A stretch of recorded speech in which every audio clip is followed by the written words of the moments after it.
But Hands guys, good. these are the little things that like when college coaches are watching a tape, this is what they're looking for. So like when we mentor our guys, right? We mentor them on the marketing and the outreach and all that stuff, but we don't coach them on necessarily how to play. We just tell them what needs to be on the game tape, right? So like if you're a receiver and we're coaching you, we're going to say, hey, here's what we need the first couple plays. I want to see a play of you stacking a guy, coming back to the ball, catch the ball with your hands, turn around, go score, right? Like you're already running these plays. We just want to make sure they look good on film, right? Like that's a big play that guy made. But if he Right. goes and extends his hand and snags the ball to the end, then sticks his foot, now it looks like whoa, like whoa, what do we look? You see what I'm saying? Like that's a big difference. How to Get a College Football Scholarship, a series where we evaluate active high school football players, break down their game film, share with them what level they have the best chance of earning a scholarship in, and most importantly, share with them what they need to do to get to the next level. And joining me today is our head coach here at Next Play, Brian Overton, who has over 15 years of Division One recruiting experience.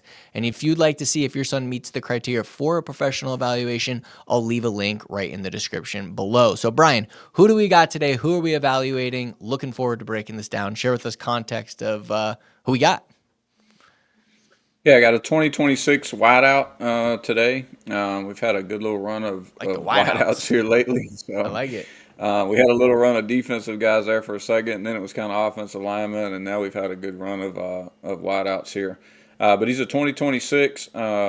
Like this kid, got a lot of upside.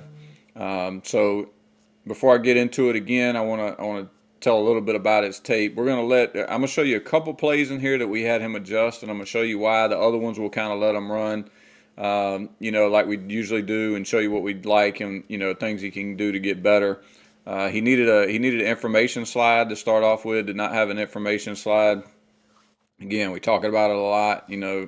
That's typically one of the biggest things. We have most of the guys do because you just don't see it a lot because nobody's coached them up on it. So we had him put together an information slide, sent him everything he needed to have in there, and get that situated. And then, like I said, I'm gonna show a play or two that we had him move up, and then I'm gonna show you one also that we had him take out. So anytime we get a guy like this, that has a play or two that we tell them to take out, we like to show them because we really hit this hard in the evaluation. And again, this is not, I'm sure you'll hit on this, but this is not a full evaluation of what we send to the athletes and the parents. So in the full evaluation, on the screen grab and the voiceover, we hit really hard on, it's your tape's got to be truly highlights, and sometimes there's some confusion, rightfully so, if you've never put one together or never been coached on it, what is, truly a highlight at each position and what's not considered, from a coach's perspective. So, and it's And and it's nothing to do with the kid and he did anything wrong or anything like that, or it wasn't a good play for his team. We just try to coach them as much as possible on, what really needs to be on there. yeah, because there's just a big difference between like what someone watching the game might perceive as a highlight and what college coaches believe is a highlight for each specific position, right? There's a big difference in a lot of cases. Like some of them are obvious, but then there's others that aren't, and you might have plays, you know, 12 deep into your highlight tape that should be the third or second or third play there that college coaches want to see that could trigger them to then in turn respond back to your email or your DM with the game tape because of that play, right? We see it time and time again, but just understanding what are highlights for college coaches versus what are highlights just for, watching the game.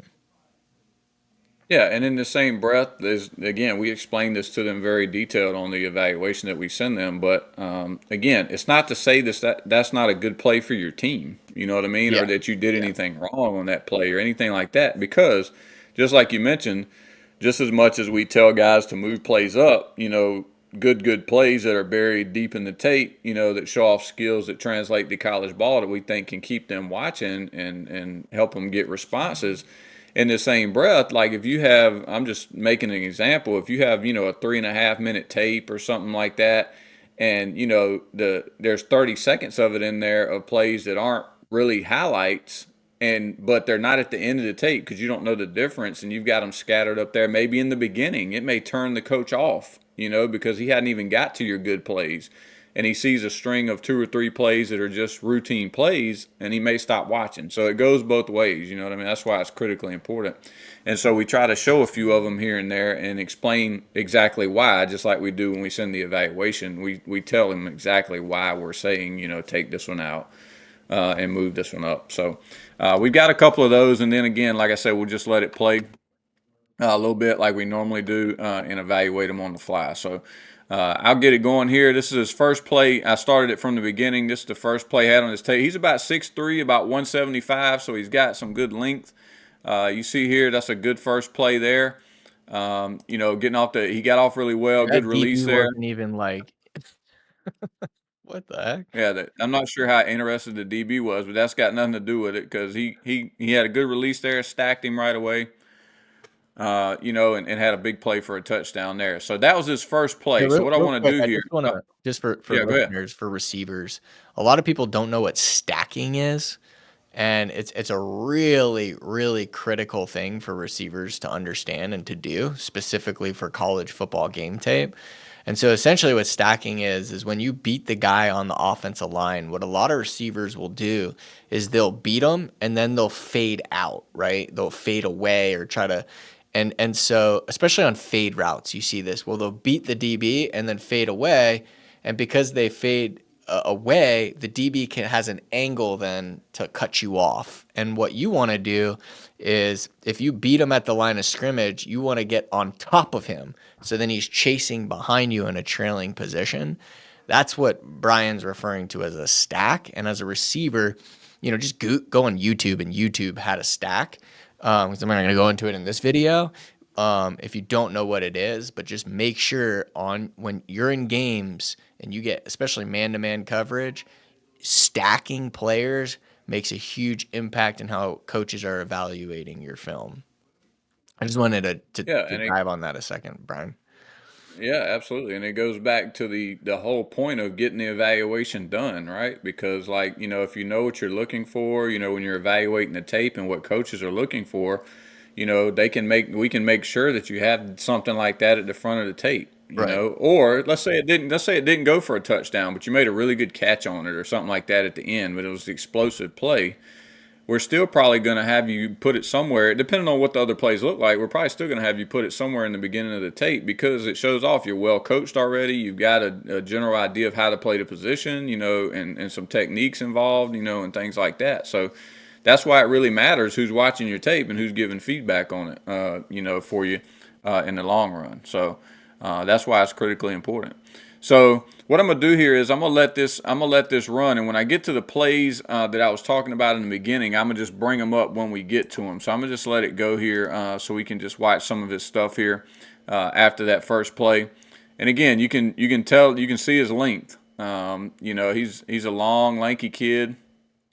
I would have It liked runs to see pretty him. well. I would have liked to seen him go up for the ball there versus catching it falling back. I do like how he came back, but I would have liked him to stick his foot in the ground and go Yeah. back and get it. Okay. So this one right here, I had him. It's not buried in the back of the tape, but it's a couple plays down. Okay, it should definitely be in front of the play we just watched. So I think this is the third play. This could possibly be his first or second play right here. Okay, so it seems like a small adjustment, but again, you want to keep him watching. Does a good job coming back to the ball here, and then getting going again. And kind of run away from some guys making a long touchdown there. Okay, the reason this is a big play, guys, obviously when he catches the ball, he's heading back to the quarterback. Right. Right. So be able to short turn like that, and get going again and make a big play for his team. These are premium plays on highlight tape. Did he catch that one with his hands or his body? That was a body catch, and we've got that for What for is it? uh for the I feel like improvements. I'm being too critical today. Well, I'm a No, receiver, no, so I love this. no, that's no hands. No, yeah, we've got the body But catching this, on there but for but but that was a good but hands guys, catch. these are the little things that, like, when college coaches are watching a tape, this is what they're looking for. So like when we mentor our guys, right? We mentor them on the marketing and the outreach and all that stuff, but we're also mentoring them we don't coach them on necessarily how to play. We just tell them what needs to be on the game tape, right? So like if you're a receiver and we're coaching you, we're going to say, hey, here's what we need the first couple plays. I want to see a play of you stacking a guy, coming back to the ball, catch the ball with your hands, turn around, go score, right? Like you're already running these plays. We just want to make sure they look good on film, right? Like that's a big play that guy made. But if he Right. goes and extends his hand and snags the ball to the end, then sticks his foot, now it looks like whoa, like what, whoa, whoa, whoa, what do we look? You see what I'm saying? Like that's a big difference. But go ahead. Yeah, no, we're gonna coach you, and I say this in my tweets a lot and different things when I'm talking to parents or whatever the case may be on my social media. That's the difference, guys. Like Richie just said, we're gonna coach you on the business side, the marketing and the sales, and that's a given, right? But you're gonna get coached as a football player, and I'm not talking about scheme. We're not gonna coach you in your scheme. We don't know what you're getting coached to do or what your reads are. We're not. That's not what I'm talking about. I'm talking about like the core principles of the position and the position specifics that coaches are looking for. That doesn't matter what kind of scheme you're running. And I'm getting ready to show you one right here. This is a really good play by this kid right here. Okay. He catches this ball coming underneath here. That There was we a hands go. catch. Ooh. Terrible ball security. Yeah. Terrible ball Ooh. security. Okay, and that's what I would tell him. If we're coaching this kid and on the eval, hey man, you made a great play. You're making guys miss. You're going across the middle. You're making a big play for your team.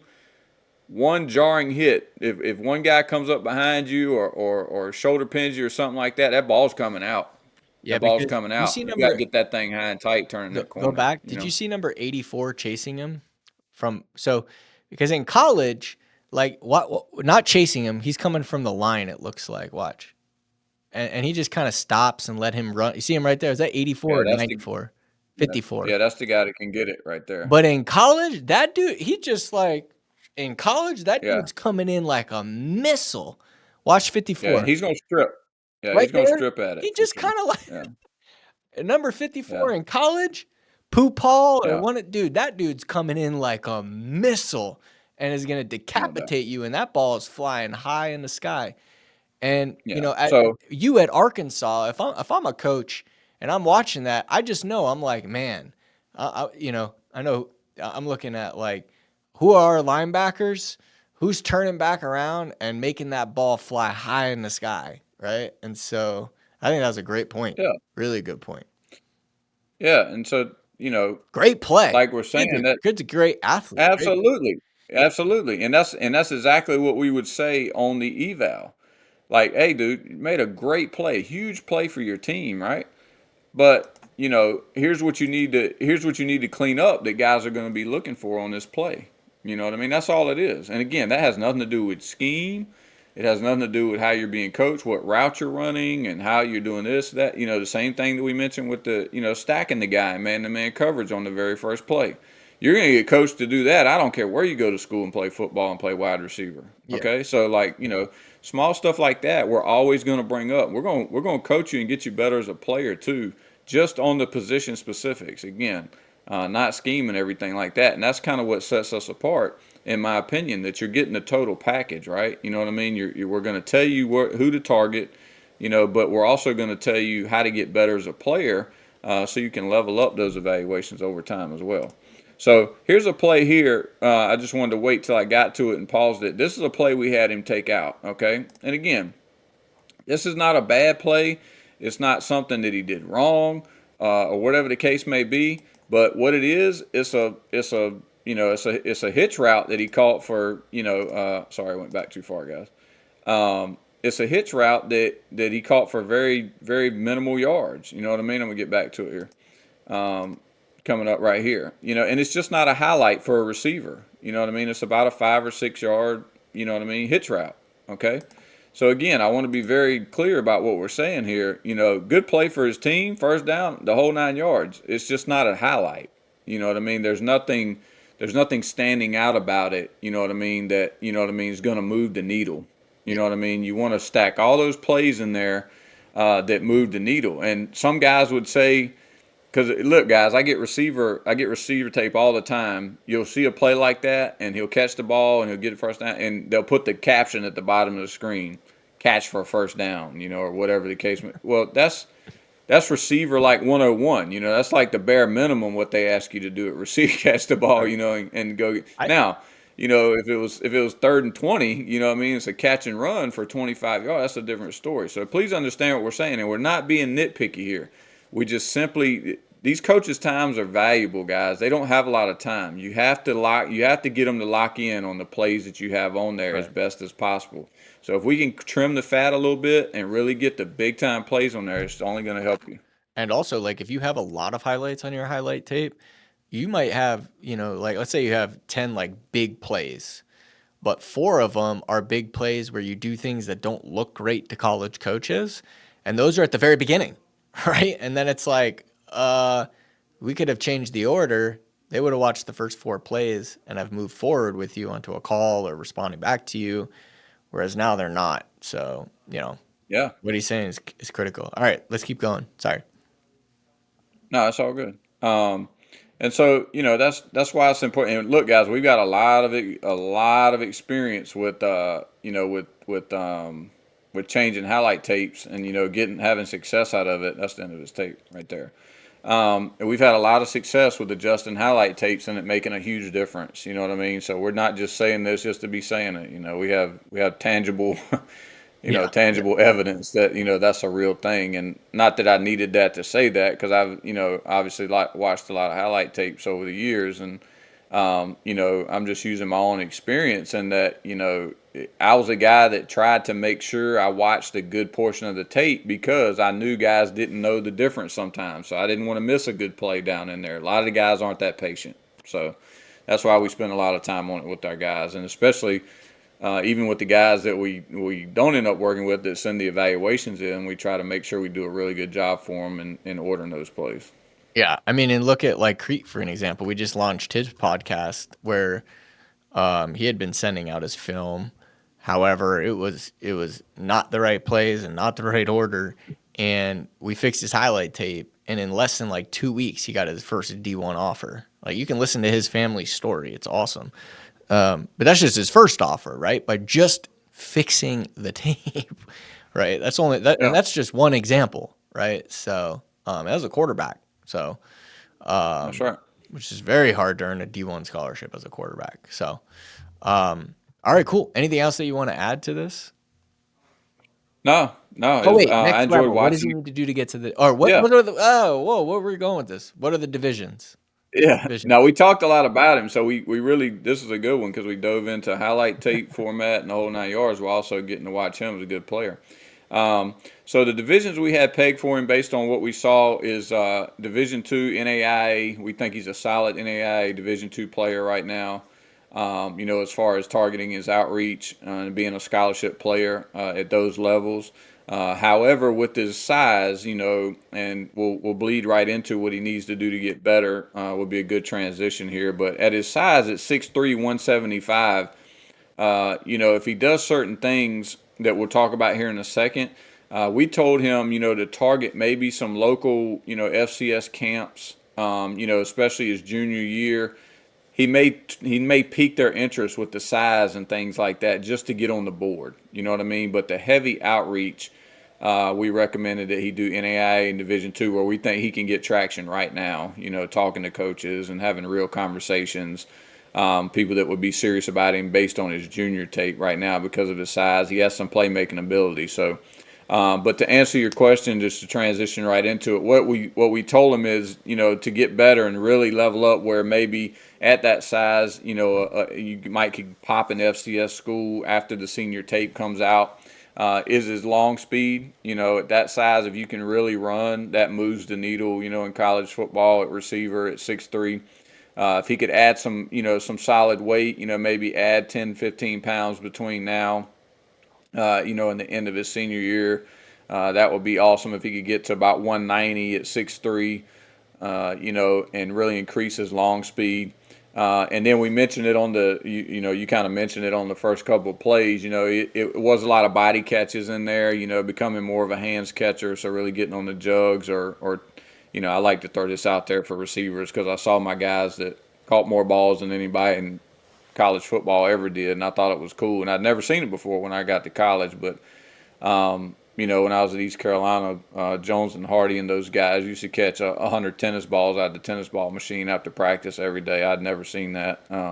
But they never dropped it either. So I told him to get on the jugs machine and get on the tennis ball machine, you know, become more of a hands catcher, not a body catcher. So if I think he does some of those things, because again, he's got some playmaking ability, you can tell he understands the game. You know, from a technique standpoint, if he can add some good weight, increase that long speed, you know what I mean, show that he's primarily a hands catcher, especially if he can go to camp and do some of those things. You know, I think he'll have a chance to level up, you know, his targeted outreach next year. Awesome. All right, cool. I think those are really accurate, and I think there's a lot of potential here. And I hope that he's doing the outreach and really market himself and get a couple D2 offers, get some momentum between now and the season, ball out in the Yep. season, and you know, no one wants to go into their senior year with no offers, but many do. Um, and you know, then he goes into his senior year, really ups his game, and now he's looking at FCS and Division One, right? So, really good. So if you got value from this video and you'd like to see if your son meets the criteria for our team to do a professional evaluation, we'll leave a link in the description below. And again, this is not what we deliver when we do a professional evaluation. We give them all the information, we move the plays, all that stuff. But this is just kind of an overview, just so you have it. One thing also I noticed was pretty interesting. Only 21% of the people that watch our videos are subscribed. So if you get value from these and you'd like to watch more of our evaluations, and we also do a podcast that we release every single Monday, and we do more of a coaching / how-to video every single Wednesday, and you want to have access to those, make sure to subscribe and hit the bell notification. And we will see you on the next one.